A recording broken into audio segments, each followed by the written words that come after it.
अस्सलाम वालेकुम दोस्तों, एक दफ़ा फिर मोहम्मद ज़रीफ़ और राना उस्मान आपकी खिदमत में एक नए प्रोग्राम के साथ जो है हाज़िर है।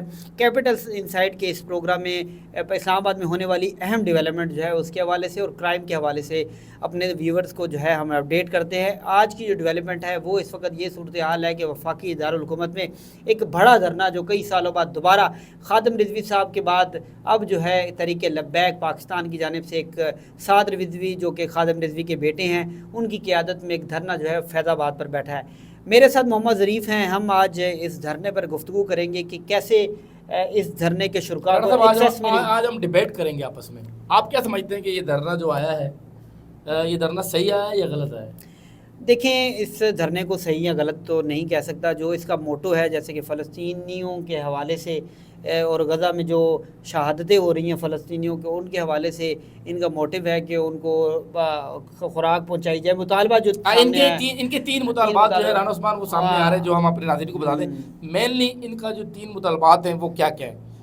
इनका मुतालबा ये है कि जी जितनी भी इसराइली प्रोडक्ट्स हैं पाकिस्तान में इनका मुकम्मल माशी बाइकाट किया जाए, और उसके अलावा इनका ये कहना है कि जो इसराइल के वज़ीर-ए-आज़म नेतन्याहू उनको जो है वो गैर जो है वो नापसंदीदा शख्सियत करार दिया जाए पाकिस्तान की हुकूमत की हुकूमती सतह पे। और तीसरा जो है कि जो गज़ा के जो फ़लस्तीनी है, मासूम फ़लस्तीनी है, उनको खुराक पाकिस्तान उन तक पहुँचाए। ये तीन मुतालबात हैं। और लेकिन ये तीन मुतालबात जो हैं वो आप किसी सूरत भी जो है वो कबूल होते नज़र नहीं आ रहे, क्योंकि अगर आप इंटरनेशनल कम्युनिटी के साथ जिस तरह के पाकिस्तान की सूरत हाल है, ये तीनों मुतालबा जिस सकता। यार राना उस्मान, एक बात याद रखें, हम मुसलमान बड़ी जज्बाती कौम है। हम सब, मैं आपको बताऊं कि दिल हमारा भी यही करता है कि जो फ़लस्तीनियों के साथ जो जुल्म हो रहा है हम उसकी शदीद मजम्मत करते हैं, और हमारा दिल करता है कि यार ये जो है जो है इसराइल को रोका जाए। हमारे जो मुसलमान ममालिक हैं जब अक़वाम मुत्तहिदा अपना किरदार अदा कराए। लेकिन भाई IMF से एक रुपया जो कौम भीख मांगती हो, वो कौम किस तरह नेतन्याहू को वो करार देगी? इसराइली प्रोडक्ट्स की आप बाइकाट करोगे, गजा को आप अपने लोगों को इमदाद नहीं दे सकते, आप खाने नहीं पहुंचा सकते।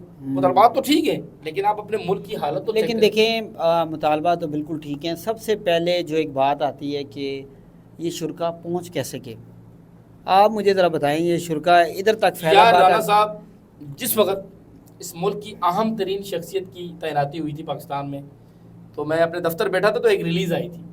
उस रिलीज़ के अंदर बड़े मोतबर इदारे ने एक रिलीज़ भेजी थी। उस रिलीज़ में कहा गया था कि एक फ़ैसला हुआ, चंद दिनों बाद एक बड़े अहम मीटिंग हुई थी आम शख्सियात की, तो उन्होंने कहा था ये फ़ैसला किया गया है कि आज के बाद पाकिस्तान में किसी भी मसल्ला जत्थे को, ग्रोह को, हजूम को जो है वो मुल्क की किसी भी शरह को बंद करने की इजाज़त नहीं दी जाएगी। मज़हब के नाम पे सियासत, किसी किस्म की सियासत नहीं करने दी जाएगी, रास्ता बंद करने नहीं दिया जाएगा। ये प्रेस रिलीज आई थी और काफ़ी अरसे तक इस पर अमल होता रहा, और फिर यकदम से जो है वो एक धरना आता है। और किस हालात में आता है आप देखें कि एक तरफ सुप्रीम कोर्ट में एक फ़ैसला आता है जो काफ़ी सारे लोगों के ख़िलाफ़ है, काफ़ी सारे लोगों को खटक रहा है, और उस फैसला खिलाफ आने की फौरी बात ही ये। देखें, दूसरी तरफ अगर कहा जा रहा है कि TLP की जानिब से धोखा दिया गया और यहाँ पर आने का कहा गया कि और यहाँ पर आके ऐलान कर दिया कि वो धरना देंगे, ऐसे नहीं हो सकता। क्या इंटेलिजेंस एजेंसियाँ जो उनके साथ आती हैं, क्यों आपको पता है कि किस तरह कवर किया जाता है तमाम इस तरह के एहतजाजों को? क्या उनको नहीं पता था कि इनका मोटिव क्या है, इनके जहन में क्या चीज़ें हैं, क्या ये मुतालबा देने के लिए धरना? और आप जितने मर्ज़ी मुतालबात जो मर्ज़ी हो, फैज़ाबाद तक किसी को आने नहीं दिया जाता। लेकिन ये सूरत हाल है कि इतना बड़ा हजूम जो है वो कारकुनों का वो इस वक्त फैज़ाबाद और रावलपिंडी और इस्लामाबाद की समझ ले कि गर्दन पकड़े बैठ गया है। अब वो फैज़ाबाद वो मुकाम है जहाँ से, यार मैं वहाँ से होकर आया हूँ राने, यार मेरी बात हुई है सर। वो जो लोग शुरका है ना, मैं तो ये भी कहता हूँ शुरका को जो लोग हैं ना वो बड़े सादा से लोग हैं, तो अल्लाह तो नियत देखता है, उनको शायद इसका सवाब भी मिल रहा होगा। मैं ये नहीं कहता कि उनको सवाब, क्योंकि शुरका को तो ये लाया गया है कि जी हमने जो है वो इस वक्त जो है वो इसराइली मज़ालिम के ख़िलाफ़ और फ़लस्तीन में उसके ख़िलाफ़, लेकिन रास्ता को जो बंदिश है उस पर इस्लामाबाद के शहरियों को बड़ी मुश्किलात है। रावलपिंडी के शहरियों को फैज़ाबाद जब आप बंद कर देते, आप पिंडी से इस्लामाबाद नहीं आ सकते। आप हिसाब लगा लें कि जो ट्रैफिक के दादो शुमार के मुताबिक रोज़ाना की बुनियाद पे 3.5 लाख गाड़ियाँ जो हैं वो इस्लामाबाद में दाखिल होती हैं और इसी तरह वापस जाती हैं। तो आप सूरत हाल देख लें कि इस्लामाबाद का एक मेन पॉइंट है फैज़ाबाद, جہاں سے راولپنڈی اور مختلف جو ہاؤسنگ سوسائٹیز ہیں وہاں سے گاڑیاں اسلام آباد کے مختلف بزنس ہب جس طرح کہ بلیو ایریا، F10، F8 اور دیگر جگہوں پر آتی ہیں. اب یہ صورتحال ہے کہ جیسے کل منڈے ہے اور اگر منڈے کو بھی یہ ہب جو ہے بند رہتا ہے، مین چوک فیض آباد کا بند رہتا ہے، تو کیا صورتحال ہوگی. اب سمجھ نہیں آ رہی کہ یہ کیسے دھرنا یہاں پر پہنچ گیا. پنجاب پولیس کہاں تھی؟ وہ پنجاب پولیس جو تحریک انصاف کا ایک کارکن بھی باہر نکلے تو ان کے گھر تک پہنچ جاتی ہے. اس پنجاب پولیس کو پتہ ہی نہیں لگا کہ یہ اتنی بڑی جو ایک ہجوم ہے کارکنوں کا وہ یہاں تک فیض آباد تک پہنچ گیا. نہ اسلام آباد پولیس کو پتہ لگا، نہ پنجاب پولیس کو پتہ لگا، نہ FCC کو پتہ لگا، نہ وزارت داخلہ کو پتہ لگا. تو کس کو پتہ لگا؟ اور دیکھیں کسی قسم کا اچھا، آج تو ہم یہاں بیٹھ کے پروگرام کر رہے ہیں. ہماری کوشش ہوگی کہ کل ہم TLP کے جو کارکنان ہیں ہم ان کے پاس جائیں، ان سے بات کریں، اور ان کا موقف ہم یہاں پر تو اپنا موقف دے رہے ہیں تو ہم ان سے بات کریں گے کہ وہ کیوں آئے، کیا ان کا موقف ہے. ان کے جو رہنما ہیں ان سے بھی بات کریں گے کہ آپ کے لوگوں کے اوپر جو الزامات ہیں اس کے حوالے سے آپ کیا کہیں گے.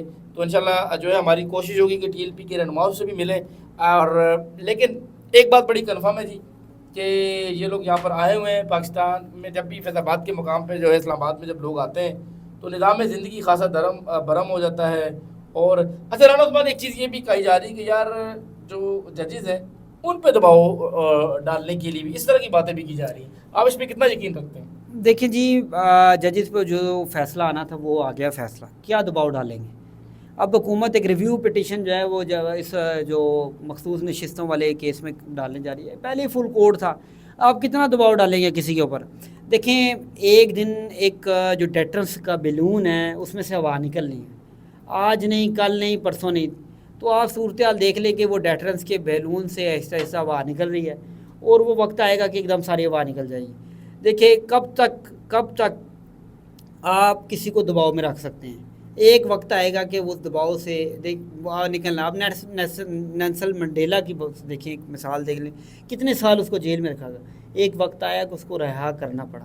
اسی طرح صورتحال یہ ہے کہ وقت کے ساتھ ساتھ تمام چیزیں جو ہیں، وقت بہت بڑا مرہم ہے، وقت کے ساتھ ساتھ ساری چیزیں تبدیل ہو جاتی ہیں. اور رہی بات کوئی بھی چیز دباؤ کے ساتھ نہیں رہ سکتا، اور یہ ملک دباؤ کے ساتھ چل بھی نہیں سکتا. اتنا بڑا ملک آپ اس کو ڈیٹرن سے ہر چیز مینیج کریں، یہ نہیں ہو سکتا. تو آپ بہت شکریہ رانا عثمان. ہمارا جو ہے وہ ٹائم پورا ہو رہا ہے، تو بات پھر ہم وہی کریں گے کہ جو فیض آباد میں دھرنا ہو رہا ہے تو اس سے لوگوں کو بھی مسائل ہیں، اور جو دھرنے والے جو آئے ہیں ان کا اپنا ایک نیریٹو ہے، وہ اپنا اسے لے کر آئے ہیں. جبکہ ایک پرسپیکٹیو اس میں بھی دیکھا جا رہا ہے کہ جی یہ دو بڑی طاقتوں کی آپس میں لڑائی ہے، اس کے چکر میں لوگ جو ہے وہ انہیں استعمال کر رہے ہیں. کیا چیز سچ ہے، کیا جھوٹ ہے، یہ ہم کوشش کریں گے کہ ہم دھرنے کے جو شرکا ہیں ان کے پاس جائیں، ان سے بات کریں. تو انشاءاللہ کوشش ہوگی کہ اگلے پروگرام میں ہم دھرنے کے شرکا کے پاس جائیں، جا کر ان کو لائیو وہاں کے مناظر بھی آپ کو دکھائیں اور آپ کو بتائیں کہ وہاں پر کیا چل رہا ہے.